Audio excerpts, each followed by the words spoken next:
Ladies and gentlemen, my friends, seekers of wisdom, today I want to share with you something simple, yet something eternal. It's called the 6 Ethics of Life. 6 short lines, 6 guiding principles, 6 reminders that can transform the way we live, love, and leave our mark on the world. Think about it. In a world full of noise, distractions, and endless information, sometimes all we need is a handful of timeless truths, just 6 words of wisdom to guide us through the storms of life. These 6 ethics are not complicated philosophies. They are not heavy textbooks filled with theories. They are clear, direct, and practical. They are the kind of truths your heart already knows, but sometimes forgets in the rush of everyday life. And so, my friends, today let us walk together through each ethic, not just with our minds, but with our hearts. Because these are not just rules to follow, they are principles to live by. And the first one, perhaps the most foundational one, is this: believe before you pray. My friends, let me ask you a question. What is prayer without belief? Imagine standing in front of a door, knocking again and again, yet deep inside you whisper, "This door will never open." Tell me, will it ever truly open for you? Prayer is not about words alone. Prayer is not about ritual alone. Prayer is about faith. Faith is the breath of prayer. Without belief, prayer is like a bird without wings. It cannot fly. When you kneel to pray, whether to God, to the universe, or even to your own deepest self, you must carry with you the seed of trust. The trust that someone is listening. The trust that your voice matters. The trust that what you ask for has meaning. Let me tell you a story. In a small village, there was a farmer who prayed every day for rain. His land was dry, his crops were dying, and his family depended on that harvest. The villagers would see him go to the temple each morning and pray for the heavens to open. One day, another villager asked him, "Why do you keep praying? Can't you see the skies are clear? There are no clouds. There is no chance of rain." The farmer looked at him and smiled. "That is why I pray." The man laughed. But the farmer didn't stop.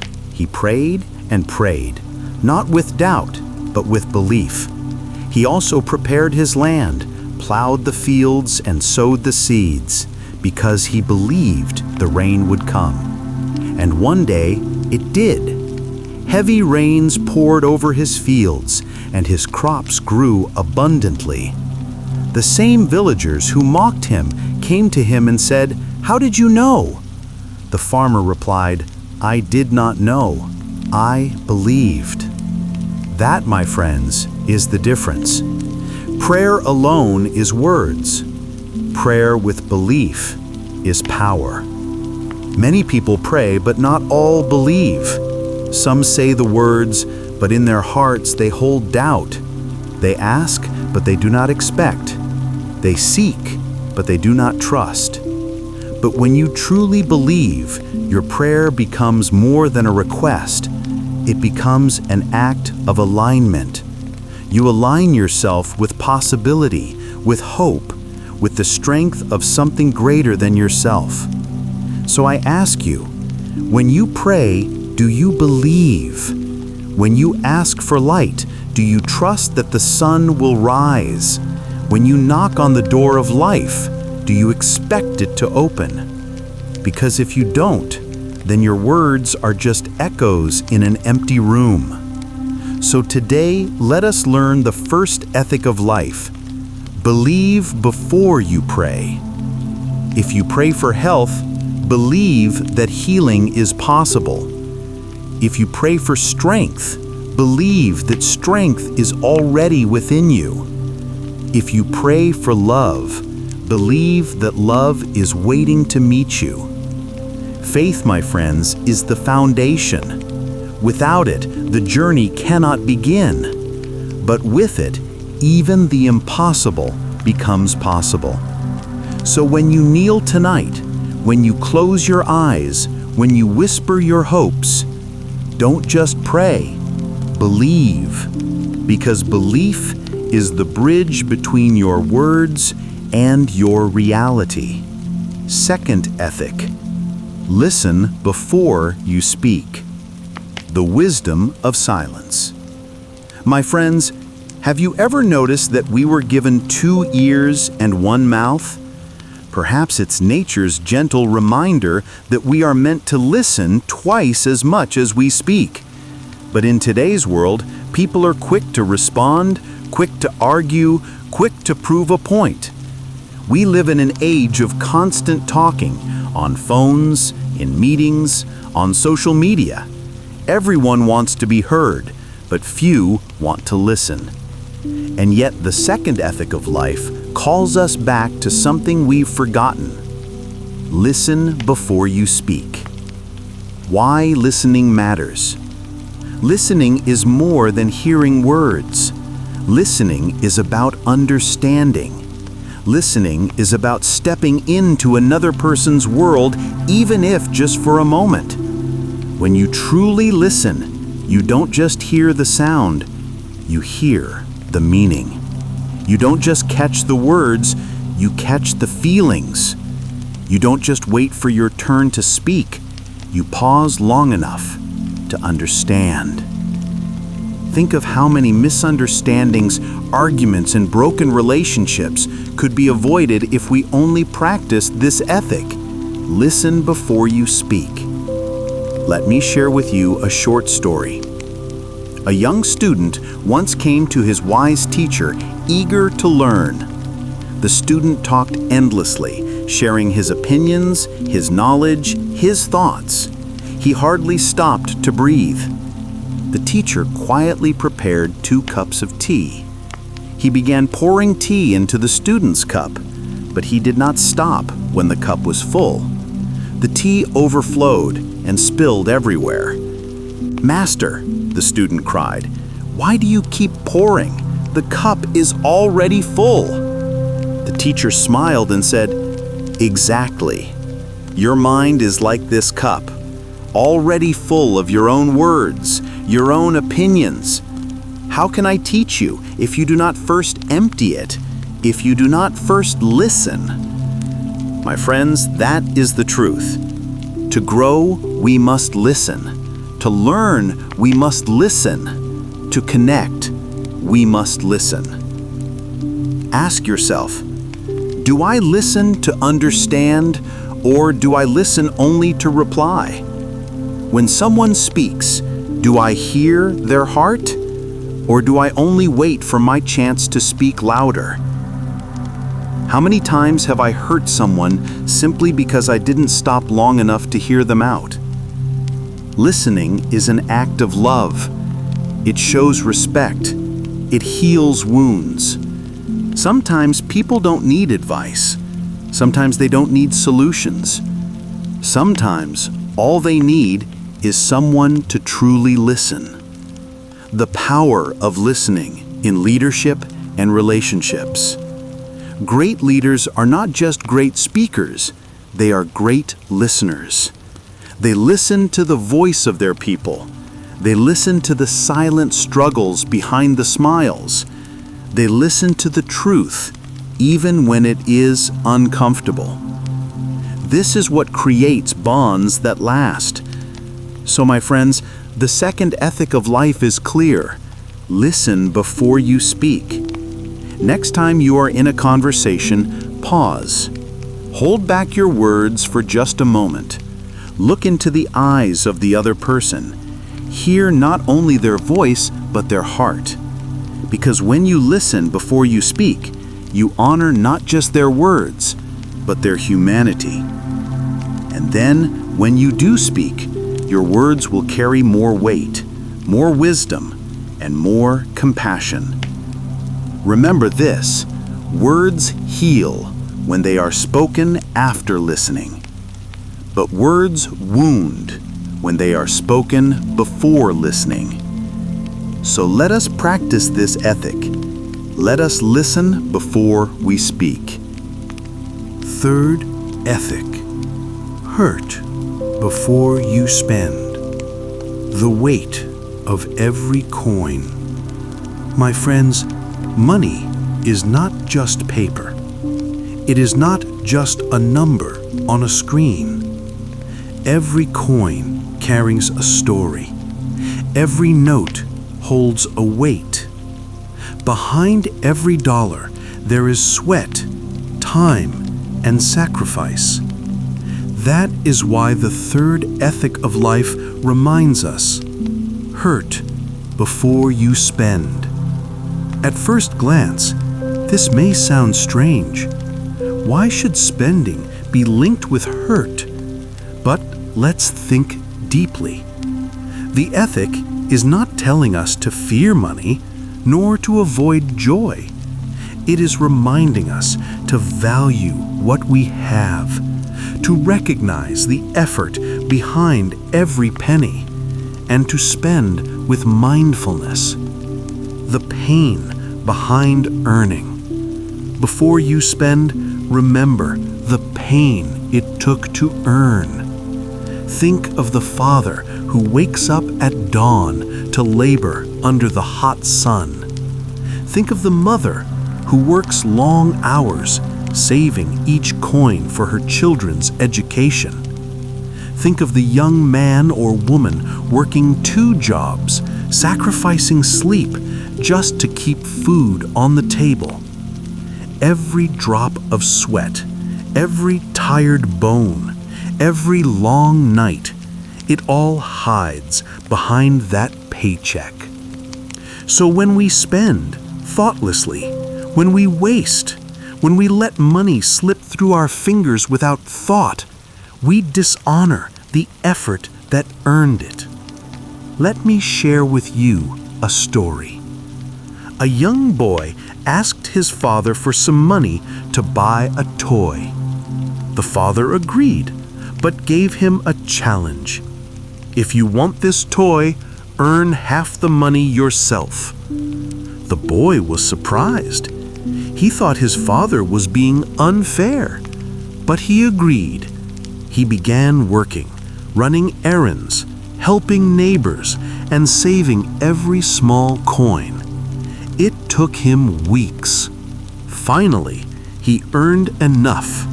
With joy in his heart, he ran to the store, placed his hard-earned coins on the counter, and bought the toy. When he brought it home, he treated it with care. He never threw it around. He never let it break. He valued it. Why? Because he had felt the hurt of earning it. My friends, that's the truth. When you feel the pain behind what you earn, you learn the wisdom of how to spend.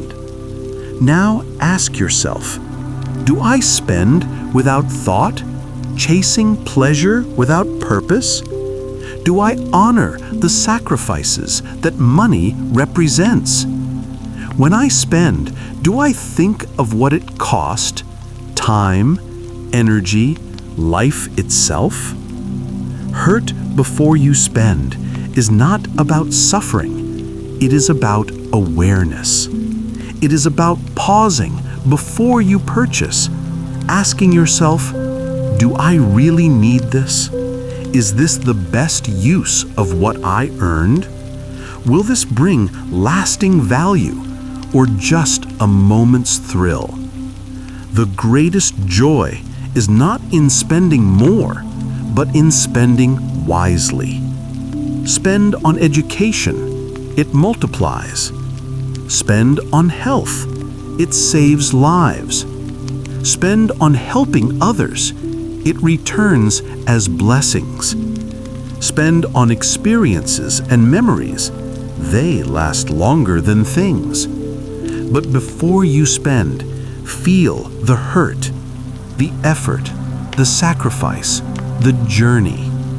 That pain will teach you respect. So, my friends, the third ethic is simple yet profound.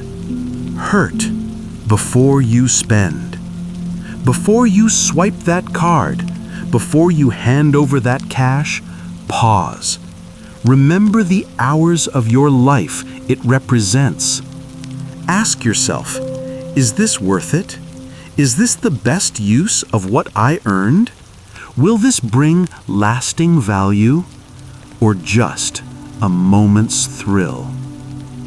Fourth ethic: think before you write.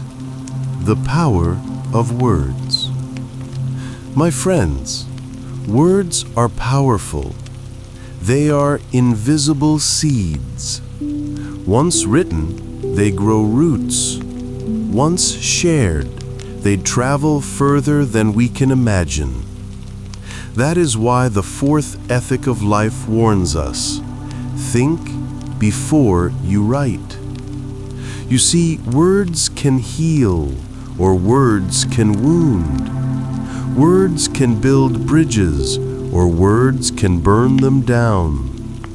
Words can inspire a generation, or destroy a reputation.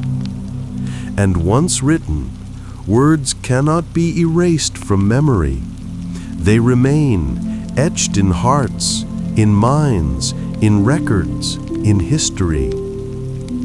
Why thinking matters? In this digital age, people write faster than they think. With one click, one message, one post, one tweet, lives can change. And careless email can ruin a career. A reckless post can break trust. A thoughtless comment can scar someone forever. But at the same time, a thoughtful letter can heal a broken heart. A kind message can lift someone from despair. A wise book can guide millions through generations. So before we write, let us think. Let me tell you a story. A wise king once wanted to test his ministers. He asked them to write a single letter that could be used in two situations: when things go well and when things go badly. The ministers were confused. How could one letter fit both success and failure? After much thought, one old minister brought a small scroll. Inside, it simply read, "This too shall pass." The king smiled. That letter, so short yet so thoughtful, became his greatest treasure. Whenever he faced victory, he read it and remained humble. Whenever he faced loss, he read it and found hope. My friends, the value of words lies not in their length, but in the thought behind them. Ask yourself, do I write in anger, or do I pause to think? Do my words build, or do they break? Will what I write today bring me pride tomorrow, or regret? Thinking before writing is about responsibility. It's about realizing that your words are not just yours, they belong to everyone who reads them. Spoken words may fade with the wind, but written words live on. They live in books, in letters, in screens, in memories. This is why the greatest teachers, leaders, and thinkers carefully thought before they wrote, because they knew that once their words left their pen, they no longer belonged only to them, they belonged to the world. And the same is true for us. So, my friends, let us follow the fourth ethic of life. Think before you write. Before you send that message, pause. Before you post that comment, reflect. Before you sign your name on any paper, think. Because your words are more powerful than you realize. They can become chains or wings. They can destroy or they can save. Remember this: ink is permanent. Words are eternal. So write with wisdom. Fifth ethic: try before you quit. The temptation to quit. My friends, life is not easy. We all face struggles. We all face setbacks. And at some point, every one of us hears that whisper in our minds: just give up. Quit. It's not worth it. But the fifth ethic of life stands tall against that whisper. It tells us, try before you quit. It doesn't say you can never rest. It doesn't say you can never change direction. What it does say is this: before you walk away, before you surrender, before you throw your dream into the fire, make sure you tried, truly tried. The value of effort. Too often, people quit before the finish line. They stop digging just one strike before finding gold. They give up on themselves without ever knowing how close they were to success. But effort is never wasted. Every attempt makes you stronger. Every try builds resilience. Every failure teaches you something that brings you closer to victory. The only true failure is never trying at all. Let me remind you of a story we all know, but one we often forget to live by. Thomas Edison, the inventor of the light bulb, was asked by a reporter, "How does it feel to fail 1,000 times?" Edison replied, "I did not fail 1,000 times. I discovered 1,000 ways that did not work." And then, finally, he discovered the one way that did. What would have happened if Edison quit after 100 tries? After 500 tries? The world would be darker, literally. That's the truth. The miracle often lies just beyond the moment you wanted to quit. Ask yourself, have I truly tried, or did I stop at the first challenge? Did I quit because it was impossible, or because it was difficult? What if my success was only one more step away? Try before you quit is not just about persistence, it's about respect. Respect for your own potential. Respect for the dream you once carried. The courage to keep going. Think about this.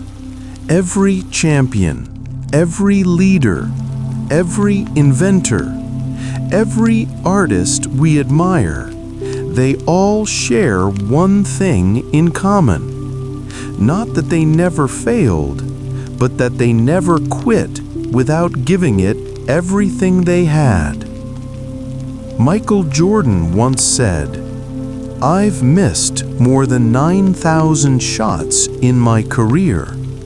I've lost almost 300 games. I've failed over and over and over again in my life, and that is why I succeed." Friends, success is not built on perfection. It is built on persistence. So, the fifth ethic of life commands us, try before you quit. Whatever dream you hold, write that book, start that business, learn that skill, heal that relationship. Don't walk away without giving it your best. Because even if you don't get exactly what you wanted, you will walk away with something greater: strength, wisdom, resilience, and the knowledge that you did not betray your own potential. Remember this: quitting without trying is regret. Trying before quitting is wisdom.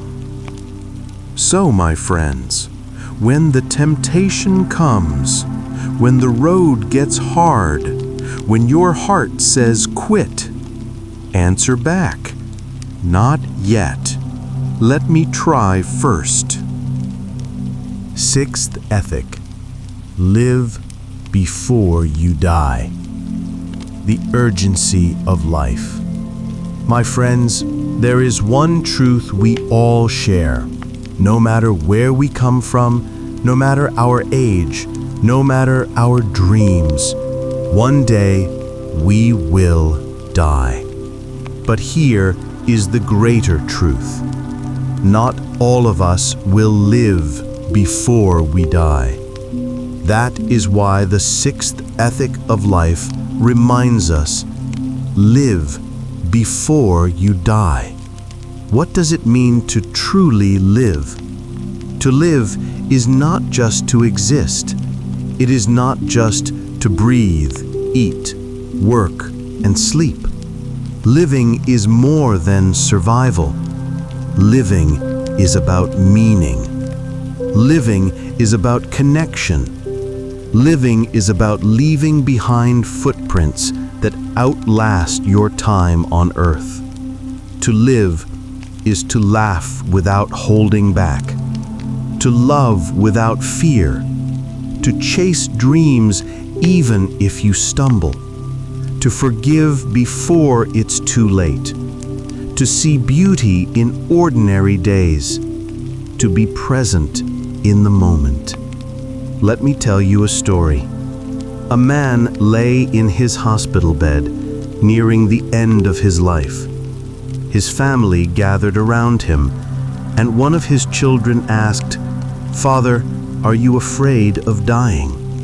The old man smiled weakly and said, "No, my child, I am not afraid of dying. I am only sad about one thing. I spent so much time worrying about life that I forgot to truly live it." He had wealth, but he never traveled. He had children, but he rarely played with them. He had dreams, but he always postponed them. And now, at the end, he realized what he had lost, not years, but moments. My friends, the tragedy is not death itself. The tragedy is reaching the end without ever having lived. Ask yourself, am I living or merely existing? Do I embrace life today, or do I keep waiting for someday? If my time were to end tomorrow, would I leave with peace or with regret? Living before you die means understanding that life is fragile, temporary, and precious. Every sunrise is a gift. Every breath is an opportunity. So how do we live before we die? Gratitude. Wake up thankful. Appreciate small blessings. Love. Say the words. Show the actions. Don't wait. Courage. Take risks. Don't let fear steal your chance. Service. Do good for others. Leave the world a little better. Presence. Be here, now. Stop racing through life and missing the moments that matter. To live is not about the length of your days, but the depth of your moments. So, my dear friends, let us take the final ethic to heart. Live before you die. Do not wait for tomorrow to start living. Dance while you can. Laugh while you can. Love while you can. Forgive while you can. Dream while you can. Because life is not measured in years, it is measured in memories. Not in possessions, but in moments. Not in length, but in depth. When the end comes, may we not say, "I wish I had lived." May we say, with peace, "I lived fully, I loved deeply, and I left nothing undone." And so, my friends, here are the 6 ethics of life. 1. Believe before you pray, because faith gives prayer its wings. 2. Listen before you speak, because wisdom begins with silence. 3. Earn before you spend, because money carries the weight of sacrifice. 4. Think before you write, because words once written live forever. 5. Try before you quit, because effort is never wasted and persistence wins. 6. Live before you die, because existence is not enough. Life is meant to be lived. 6 simple lines, 6 powerful truths, 6 reminders to guide us through this journey called life. Carry them in your heart, practice them in your days, share them with others, because if you live by these 6 ethics, you will not only exist, you will shine. And when your story is told, it will not be a tale of regret, but a song of meaning, purpose, and fulfillment. So, let us live, my friends, not tomorrow, not someday, but today.